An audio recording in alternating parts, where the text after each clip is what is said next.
খলিফা উমর তখন খলিফাতুল মুসলিমের ওই সাইদ ইবনে আমর যিনি গভর্নর তাকে ডাকলেন যে আসো তোমাকে তো এখানে নিযুক্ত করেছে এই জনগণগুলো তোমার বিরুদ্ধে 3টা অভিযোগ করেছে এই অভিযোগের জবাব তোমাকে এখন দেয়া লাগবে ও তোমার খালিবাসী ওই অভিযোগের জবাবগুলো তখন সাইদ ইবনে আমর দেবে কি কি অভিযোগ শুনলেন এর জবাবটা কিন্তু এখনো আপনাদেরকে দেয়া হয় নাই এই জবাবটা শোনার কার কার ইচ্ছা দেখি আছে হাত তোলে লিল্লাহি তাকবীর অভিযোগগুলো এখনই বলবো না আমি কি পাগল তাহের নাকি কথা কয় না অভিযোগগুলো কয়েকদিন আপনার ওয়াজ বাদ দিয়ে বাড়ি চলে যায় আমি এত পাগল তাহের না ঠিক কিনা অভিযোগগুলো বলা হবে সবার শেষে এখন চলে যাব হলো আমার পয়েন্টের দিকে ওই মুত্তাকি যারা ক্ষুধাভীতি অর্জন করেছে যারা এইরকম তাকওয়াবান ব্যক্তিদের পক্ষে তাকওয়াবান ব্যক্তিদের সঙ্গে আমার আল্লাহর চুক্তি হলো 8টা জোরে কর না কয়টা একটু জিকির করে লা ইলাহা জোরে লা ইলাহা আমার জীবন আমার মরণ আমার জিন্দেগি আমার জীবন আমার মরণ আমার জিন্দেগি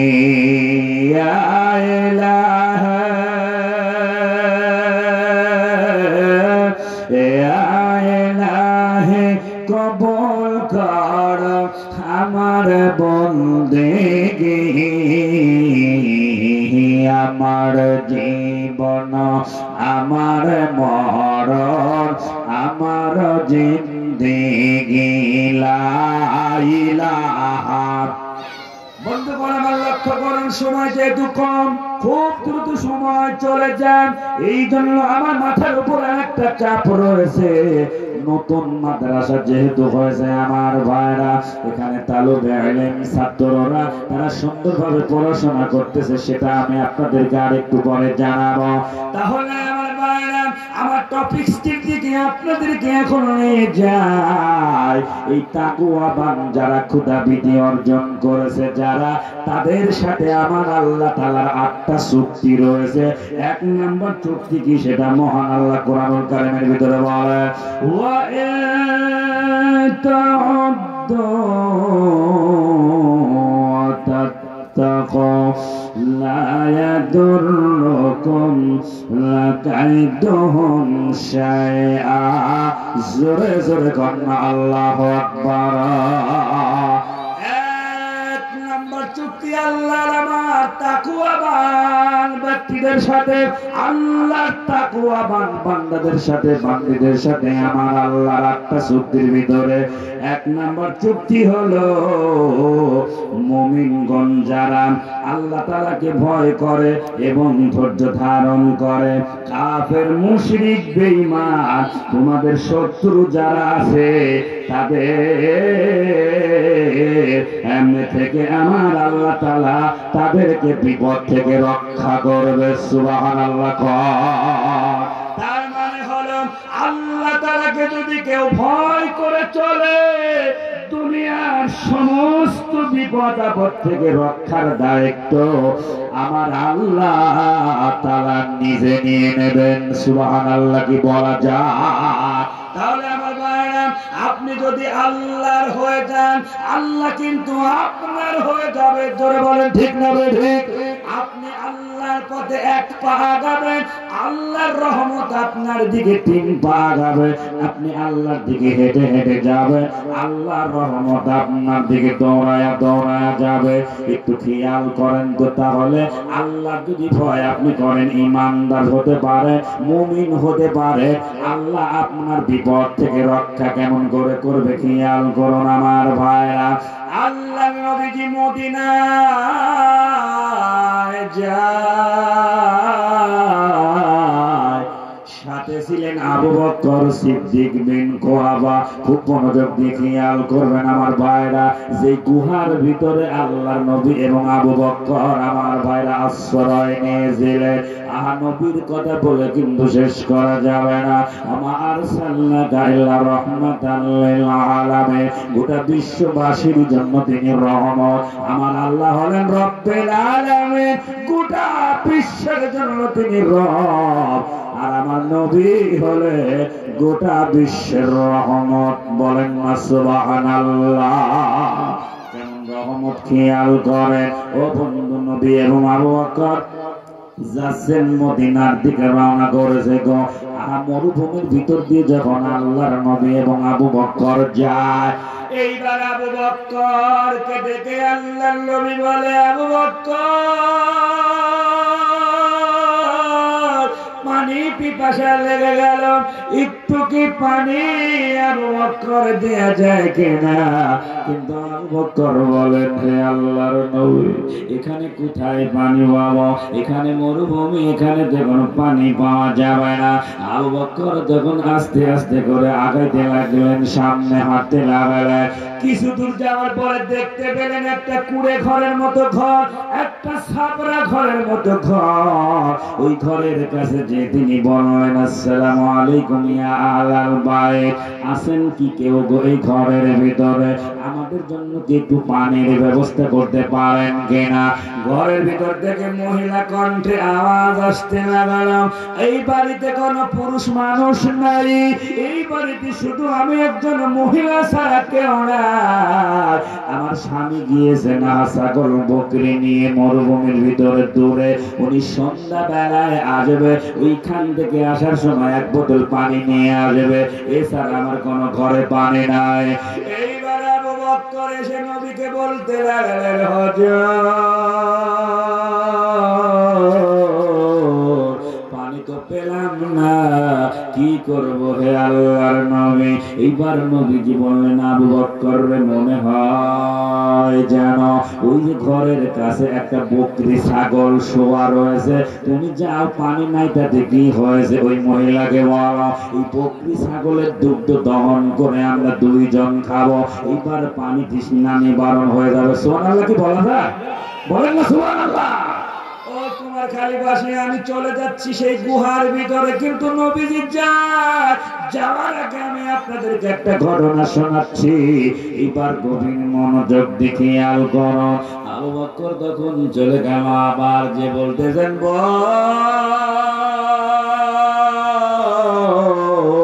এই যে আপনার বাড়ির কাছে একটা বকরি ছাগল শোয়া, যদি অনুমতি দিতে এই বকরি ছাগলের দুগ্ধ দহন করে আমরা খেতাম। এইবার মহিলা রেগে গেল, কি বলেন? এই বকরি ছাগলটা অসুস্থ, সে দাঁড়াতে পারে না। বকরি ছাগলটা যদি সুস্থ হতো, আমার স্বামীকে একে ফেলে রেখে যেত, ওই ছাগল বকরির সাথে এই বকরিটাও নিয়ে যেত। এ উঠতে পারে না, বকরি অসুস্থ, এই জন্য বকরিটা শোয়া, এর দুগ্ধ দহন তো আপনারা করতে পারবেন না। এই কথাটা বলার পরে এবার আবু বকর এসে আবার আল্লাহর নবীকে বলতে লাগলেন, হুজুর গো, বকরি ছাগলটা অসুস্থ, এই বকরি ছাগল কিন্তু নিয়ে যাবে না। নবীজি বললেন, আবু বকর রে, অসুস্থ আর সুস্থ বলে কথা নয়, তুমি খালি অনুমতি নাও। সুবহানাল্লাহ, সুবহানাল্লাহ, অনুমতি নাও, অনুমতি নাও। এইবার আবু বকর আবার তখন চলে গেলেন, যাওয়ার পরে বলতেছেন, বকরি অসুস্থ কি সুস্থ সেটা জানার দরকার নাই, একটাবার আপনি অনুমতি দেন, আমরা একটু দুগ্ধ দহন করব। এমন কিছু মানুষ আছে খুব মানে এমন ভাবে কিছু জিনিস চায়, কিন্তু দিবে না, তাও জোর করে নিতে চায়। মহিলাটা রাগ করে বলল, যান গিয়ে, আমি তো জানি বকরি দুগ্ধ দহন করতে পারবেন না, যান অনুমতি দিয়ে দিলাম। এইবার আবু বকর নবীর কাছে এসে বললেন, হুজুর উনি অনুমতি দিয়ে দিয়েছে। এইবার নবীজি আর আবু বকর ওই বকরির কাছে যাইতে দেরি, বকরির উঠতে দেরি হয় নাই। সুবহানাল্লাহ কবে না? বলেন না সুবহানাল্লাহ। ও কুমার খালিবাসী, খেয়াল করুন, বকরির জবান খুলে গেল। আল্লাহ পারে না, পারে না। বকরির জবান খুলে গেল, উলানের ভিতরে দুগ্ধ ভরে গিয়েছে। বকরি তখন বললে উঠেই নবীজিকে সালাম দিয়ে বলতেছেন, আসসালামু আলাইকা ইয়া রাসূলুল্লাহ। হুজুর গো, আপনি তো শুধু মানুষের নবী নন, আপনি গোটা জাহানের কুল কায়নাতের নবী। তাড়াতাড়ি করে আপনি আমার উলান থেকে দুগ্ধ দহন করো। এইবার নবীজি আবু বকরকে বললেন, আবু বকর যাও, আমাদের কাছে তো কোনো বাসন নাই যে দুগ্ধ দহন করে রাখবো। এইবার ওই মহিলার কাছে গেছে, দুগ্ধ দহন করবো তো একটা বাটি অন্তত বাসন দেন। মহিলা ছোট্ট একটা বাটি দিয়ে দিল। ওই বাটি দেখে নবীজি বললেন, আবু বকর রে, এই বকরির ওলানে যে দুগ্ধ আছে ছোট্ট বাটিতে তো হবে না, তুমি যাও একটু বড় বাসন নিয়ে আসো। আবার যখন গেছে, গেল কয়বার কথা এই মহিলা রেগে গিয়েছে। এই মহিলা রেগে গিয়ে তখন বড় একটা গোসলের মশক দিয়ে দেশে যান, দেখি কিভাবে আপনারা ভরতে পারেন। এত সময় পর্যন্ত এত কিছু হয়ে গেল, কিন্তু এই মহিলা কখনোই তিনি বুঝতে চান না কাদের সাথে আমি এটা করতেছি। কিন্তু বাসনটা যখন ওই মশকটা নিয়ে এসে আল্লাহর নবী দুগ্ধ দহন করতে করতে মশকটা ভরে গিয়েছে। মশকটা যখন ভরে গিয়েছে, এইবার মহিলাটা পর্দার আড়াল থেকে পর্দাটা একটু সরায়া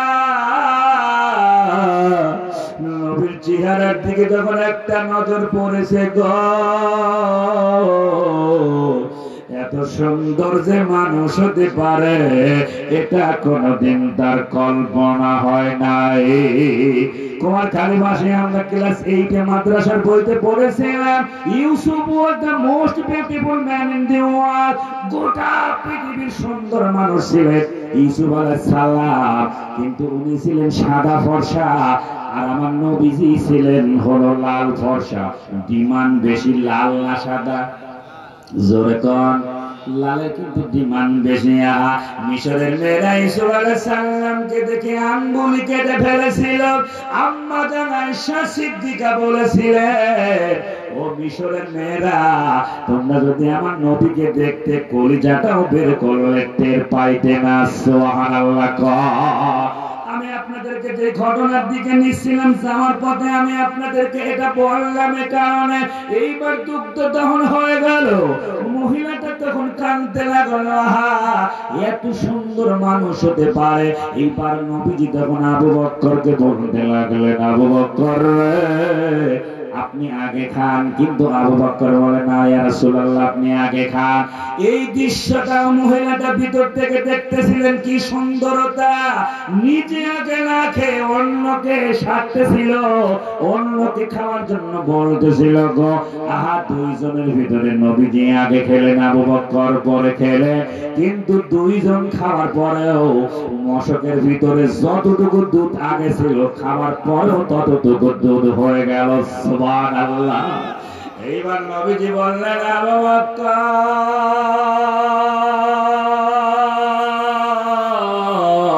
চলো যাই, এই মহিলার মশক ভর্তি দুধটা তাকে দিয়ে দাও।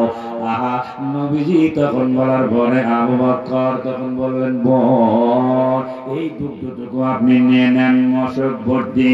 এইবার মহিলা বলেন, আপনারা এখনই যাবেন না, আপনারা একটু সময় আমাদের বাড়িতে থাকে, এখনই আপনারা যাবেন না। মহিলা তখন বুঝে ফেলেছে এত সুগন্ধি হচ্ছে, ওই এলাকাটা নবীর কারণে এত সুগন্ধিময় হয়ে গিয়েছে।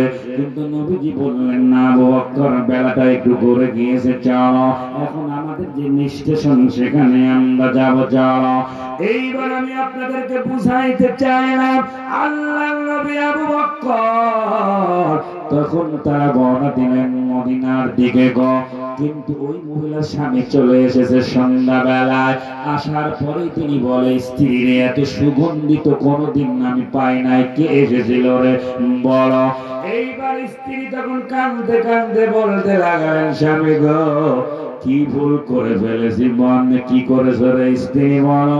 প্রথমে তিনারা এসে একজন পানি চাইলেন, আমি বললাম পানি তো দেওয়া যাবে না, আমার স্বামী বকরি ছাগল চড়াতে গিয়েছে, সন্ধ্যাবেলা ওখান থেকে পানি না আনা পর্যন্ত পানি পাওয়া যাবে না।